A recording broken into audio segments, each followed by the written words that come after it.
I'm Dr. John Dabach, and I answer your relationship questions. Let's get right into the email. Dear John, I discovered my husband has been watching extreme porn that I didn't even know existed, and nothing like our relationship or sex life. And when I asked him about it, he said, it doesn't mean anything. But now I feel like I don't actually know who I'm married to. How do you process something like that? Alyssa in Los Angeles, California. Alyssa, I want to slow this down because what you're feeling right now makes complete sense, and I don't want you rushing to either minimize it or catastrophize it. Both of those reactions are going to lead you in the wrong direction. What you're dealing with is not just the content itself, it's the rupture and how you understand your husband and even your marriage. And that's the part that's actually shaking you, if you want to know the truth. You thought you knew him, you thought you knew the sexual landscape of your relationship, and now there's this hidden world that feels foreign, maybe even a little disturbing. And your mind is trying to reconcile those two versions of the same person. So let's separate a few things so that you can think clearly instead of emotionally spiral. First, his statement that it doesn't mean anything, that's both true and incomplete.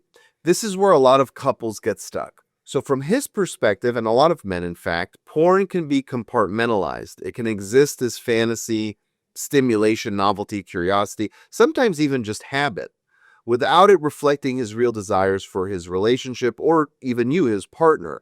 That is a real psychological phenomenon, and pretending it isn't will lead you to misread him. But here's the part that he's missing. Even if it doesn't mean something to him, it absolutely means something to you. And in a marriage, impact matters just as much as intent. So when he dismisses it as meaningless, he's essentially asking you to override your own emotional experience to align with his interpretation. That's not going to work. Now let's talk about the extreme part, because that word is doing a lot of heavy lifting in your email. What makes it feel extreme to you is likely the contrast between what you've seen and what you experienced together.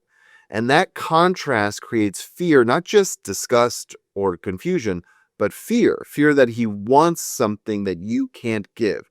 Fear that he's dissatisfied. Fear that there's a part of him that's been hidden or suppressed, or maybe a fear that you're somehow inadequate in comparison to what he's watching. I'm going to be very direct with you here. Most of those fears are understandable, but not necessarily accurate.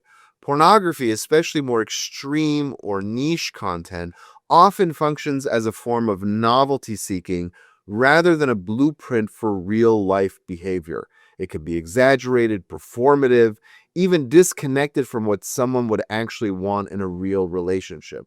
So if you immediately jump to this is who he really is and I've been lied to, you're likely oversimplifying something more complex.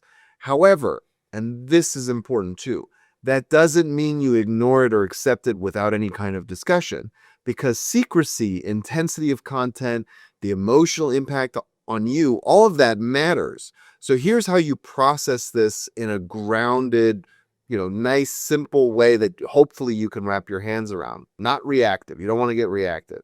You start by getting curious instead of accusatory. That's a big difference.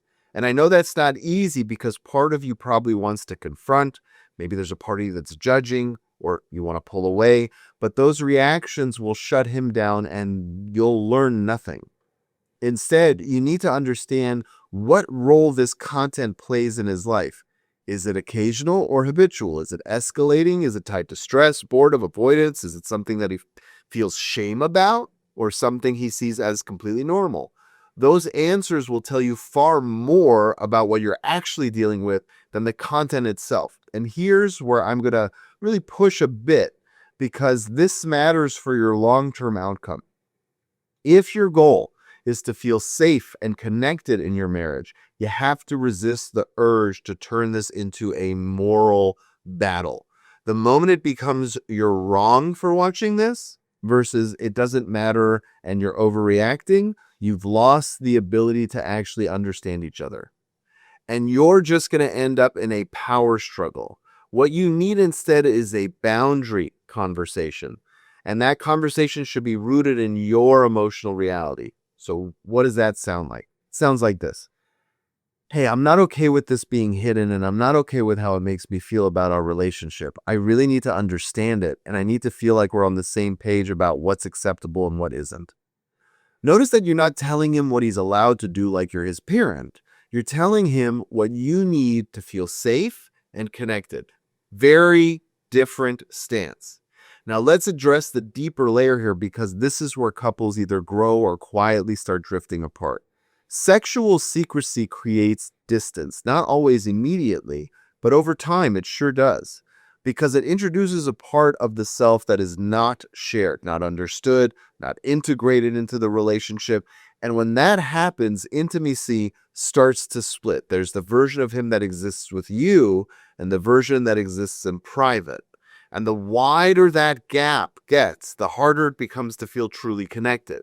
So the goal is not to eliminate all fantasy or all private behavior. That's unrealistic. And frankly, it's not necessary for most couples. The goal is to reduce that gap between the two worlds so that what exists privately is not completely foreign or threatening to the relationship. And that requires honesty from him and emotional steadiness from you. Now, I also want to say something that might be uncomfortable, but it's important for you to hear.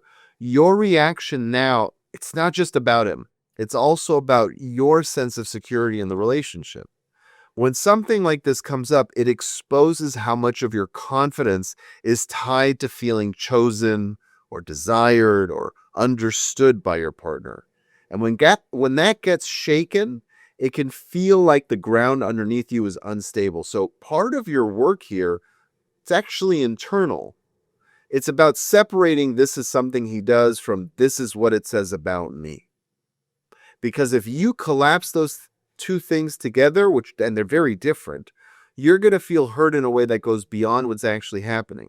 And that'll make it harder to respond effectively. Now, let's talk about what a healthy next step might actually look like. You need a conversation where both of you are honest without trying to win. You ask him to explain what this content is for him. You share clearly how it impacts you without attacking him. And then together you define what boundaries make sense for your relationship. That might include transparency. It might include limits on certain types of content, or even a broader conversation about your sexual connection and whether there are maybe some unmet needs or curiosities that have never been discussed. That happens a lot. Now, I'm not saying you need to replicate anything you've seen or push yourself into something you're uncomfortable with. Absolutely not. But sometimes these situations open the door to conversations that couples should have been having all along, but avoided because they felt awkward or unnecessary. Now, here's the hard truth I'm not going to sugarcoat for you. If he continues to dismiss your feelings, if he continues to minimize the impact or just flat out refuse to engage in a real conversation about all this, that's a bigger problem. That's a bigger problem than the porn itself. Because that tells you he's prioritizing his comfort over the health of the relationship. And that's where resentment will absolutely start to build for you. But if he's willing to engage, if he's willing to listen, to adjust, and to bring this part of his life into the light in a way that respects you, then this could actually become a pretty significant point of growth for the two of you rather than damage. So here's your bottom line. You're not crazy for feeling shaken. You're not wrong for needing clarity and boundaries. But you also don't need to jump to the conclusion that your marriage is built on a lie. What you're seeing is a piece of your husband you didn't know about, not the whole thing. And now you have a choice. React in a way that shuts down understanding and creates distance, or respond in a way that brings this into the open and forces both of you to grow up a little bit in how you handle intimacy, secrecy, honesty, even sex. If you have a question you want me to answer, there are directions in the description below on how to submit it for my team and me to consider for the show. And don't forget to like and subscribe.